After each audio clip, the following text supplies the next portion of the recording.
नमस्कार. मी सौभाग्यवती उज्ज्वला दत्तात्रय कोठावळे, राहणार कोठावडी, तालुका कळंब, जिल्हा धाराशिव. मी वाचलेली कादंबरी ययाती वि.स. खांडेकर लिखित 1959 साली या कादंबरीचं पहिली प्रत प्रकाशित झाली. या कादंबरीमध्ये हस्तिनापूरचा राजा नहुष आणि त्याची 2 राजपुत्र यती आणि ययाती. यती हा ययातीच्या जन्माच्या अगोदरच संन्यास घेऊन अरण्यात जाऊन राहिला होता.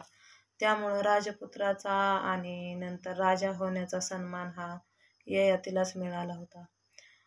त्याचा विवाह दैत्य पुरोहित शुक्राचार्य यांच्या मुलीशी देवयानी हिच्याशी झाला होता.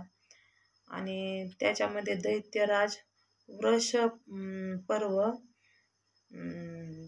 यांची मुलगी शर्मिष्ठा ही वडिलांच्या शब्दांचा मान राखून देवयानी राजकन्या असून ही देवयानीची दासी होऊन ती हस्तिनापूरमध्ये राहण्यासाठी आली होती. त्यावेळी शर्मिष्ठाला देवयानीला 2 मुलं आणि शर्मिष्ठाला 3 मुलं झाली होती. पण देवयानीला हे माहीत नव्हतं की शर्मिष्ठा आणि ययातीची ही 3 मुलं आहेत म्हणून.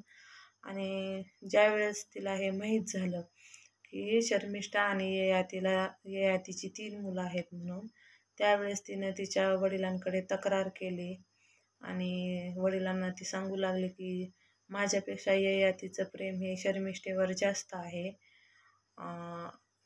आणि तो मुलीचा संताप पाहून शुक्राचार्य संतापला आणि त्या संतापामध्येच त्याने ययाती राजाला शाप दिला की तू म्हातारा होशील. मग त्यावेळी तो तात्काळ म्हातारा झाला. त्यावेळेस तो उशाप मागू लागला. मग त्यावेळेस शुक्राचार्यांनी त्याला उशाप दिला की तुझ्या 5 मुलांपैकी जर कोणी तुझ्या आदलाबदली जर करायला तयार असेल तर तू तारुण्य अवस्था प्राप्त करशील. मग त्यावेळेस ययाती राजा हा राजमहाली आला आणि त्याने आपल्या 5ही मुलांना बोलावलं की कोण आपल्या वयाची अदलाबदल करायला तयार होईल. मग त्यावेळेस त्याचा 5वा मुलगा पुरू या गोष्टीसाठी तयार झाला. मग त्यावेळेस तो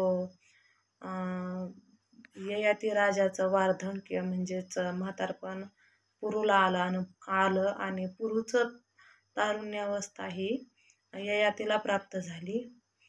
त्यामध्ये ययाती राजानं पुरूला पूर्ण साम्राज्याचा धनी घोषित केलं आणि त्यानंतर हजारो वर्ष तो तारुण्यावस्थेत जगला.